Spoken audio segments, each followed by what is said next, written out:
Jumpa lagi di Opini Budiman.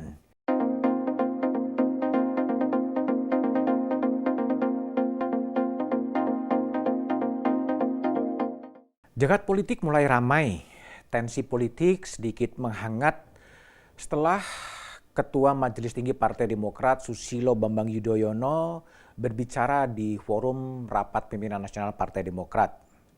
Dalam Rapimnas itu, SBY mengatakan akan turun gunung untuk menghadapi pemilu 2024. Politisi senior berusia 73 tahun dan pernah menjadi Presiden Indonesia selama 10 tahun itu mengaku mendapatkan informasi bahwa penyelenggaraan pemilu 2024 itu bisa tidak jujur dan adil.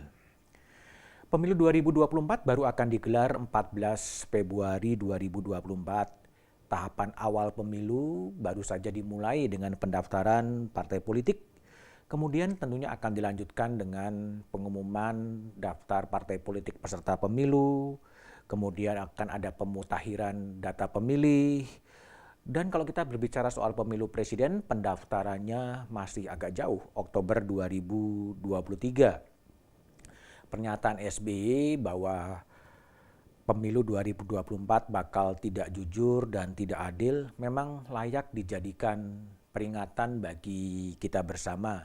Karena dalam sejarah pemilu di Indonesia, isu pemilu curang, isu pemilu tidak jujur, isu pemilu penuh dengan politik uang adalah isu lama. Hampir dalam setiap pemilu selalu dimunculkan isu yang tidak jujur, pemilu yang curang, pemilu dengan money politik, itu selalu terjadi juga pemilu di era pemerintahan Pak SBY sendiri. Pada pemilu 2019, kalau kita coba melihat sejarah pemilu di Indonesia, pertarungannya juga begitu keras.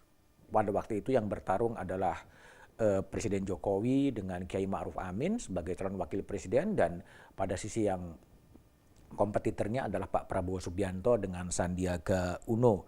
Pada saat itu juga terjadi suara-suara pemilu curang, tidak mengakui hasil pemilu, klaim kemenangan di satu tempat dan juga kemenangan di pihak lain, pengerahan massa besar-besaran terjadi, unjuk rasa besar-besaran terjadi di depan gedung KPU, di depan gedung Bawaslu, di depan gedung Mahkamah Konstitusi untuk menolak hasil pemilu 2019.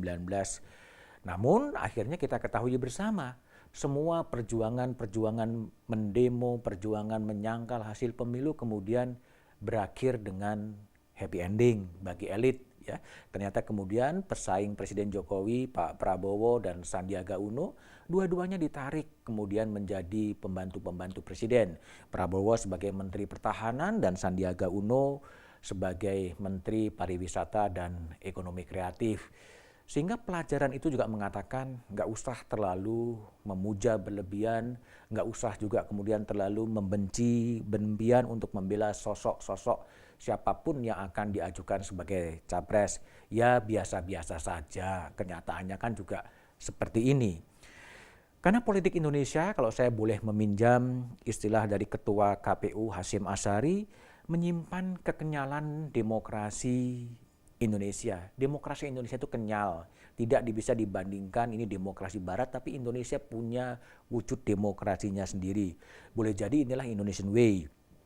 Namun demikian kembali kepada peringatan Pak SBY bahwa potensi pemilu tidak jujur dan kemudian tidak adil itu harus dijawab oleh penyelenggara pemilu, dijawab juga oleh Badan Pengawas Pemilu, dijawab juga oleh Dewan Kehormatan Pemilu dan partai-partai politik.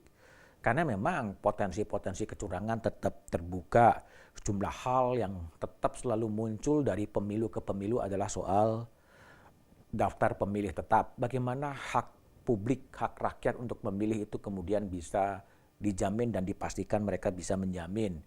Setelah hak itu kemudian diberikan, bagaimana proses penghitungan suara, bagaimana proses penghitungan suara dari TPS sampai kemudian di tingkat pusat di Jakarta dijamin transparan dan tidak ada manipulasi suara itu terjadi.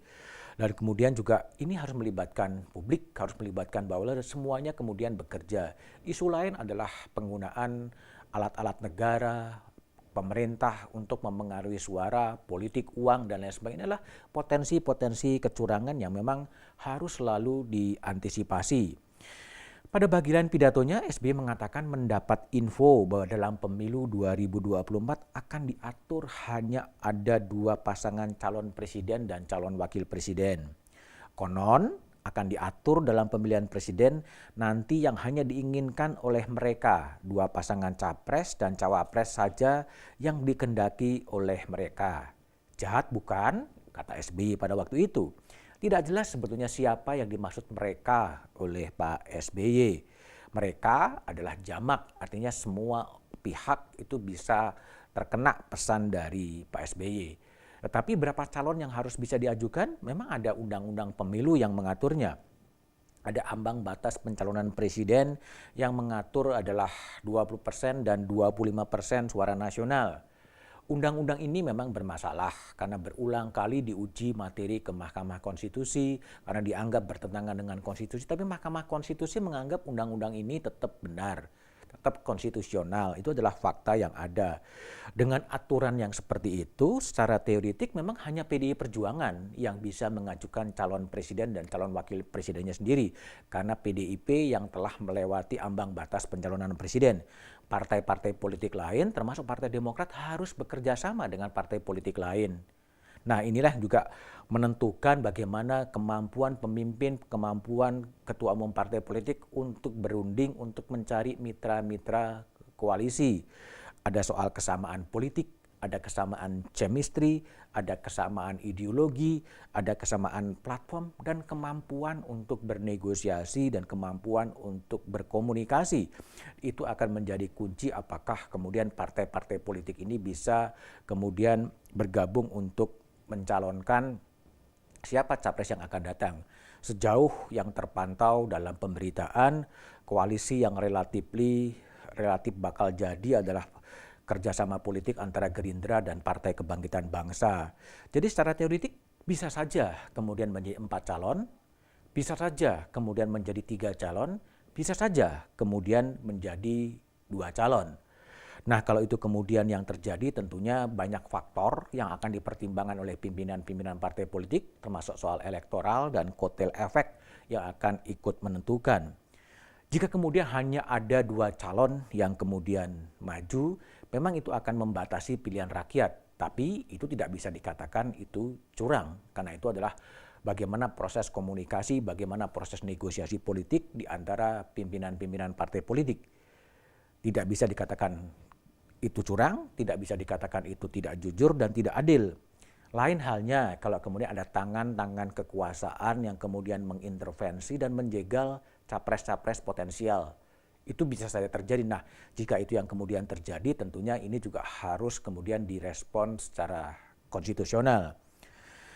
Boleh jadi langkah itu bisa terjadi, diambil karena mungkin saja capres-capres potensial itu kemudian tidak bisa mendapatkan kursi karena memang itu sepenuhnya domain kepada partai politik. Jika itu terjadi, tentunya rakyat juga akan menentukan sikapnya. Boleh jadi rakyat kemudian juga tidak akan memilih partai-partai yang kemudian menegasikan suara-suara rakyat dengan tidak mengindahkan siapa sebetulnya capres-capres yang disuarakan oleh publik. Tapi apapun itu adalah domain dari pimpinan-pimpinan partai politik. Sehingga memang melihat politik Indonesia sekarang ini ya tidak perlu baper, tidak terlalu membela sosok secara berlebihan, tidak perlu membela atau membenci sosok berlebihan karena kenyataannya semuanya happy ending. Tidak ada koalisi atau oposisi murni di Indonesia. Contoh yang terakhir adalah pertarungan yang sangat keras di 2019, kemudian semua kontestan, semua kandidat presiden kemudian bergabung di bawah pemerintahan Presiden Jokowi. Itulah kenyataannya politik di Indonesia.